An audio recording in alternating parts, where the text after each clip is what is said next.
Tout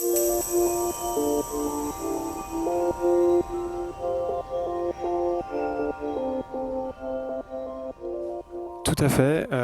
Aujourd'hui, c'est le format numéro un, le canal numéro un de génération de trafic et de communication commerciale des distributeurs.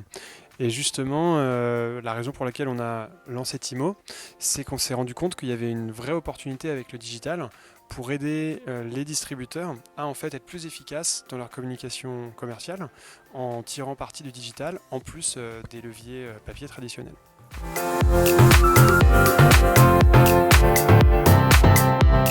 Effectivement, il y a le ciblage. Donc un catalogue, on va pouvoir cibler au niveau de zone.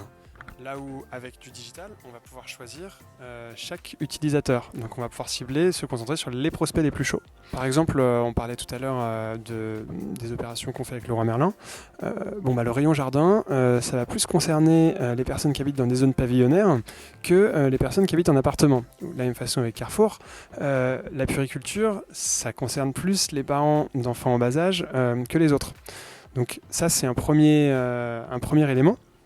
Ensuite, le deuxième élément, c'est qu'il y a le ciblage, mais ensuite il y a l'expérience utilisateur. Et on va pouvoir en fait personnaliser pour chaque utilisateur les produits qu'on va pousser, ce qui va du coup évidemment augmenter l'impact et l'engagement. On a des retours extrêmement rapides sur ce qu'on fait, ce qui permet d'optimiser quasiment en temps réel pour maximiser la performance. Donc pour illustrer, si on voit qu'il y a des produits qui ne performent pas, on les enlève. Si on voit qu'il y a des produits qui performent bien, on les rajoute. Si on voit que en fait, la météo elle change, si on voit que la performance en magasin elle n'est pas celle qui était escomptée, on va ajuster la communication en fonction pour maximiser les performances.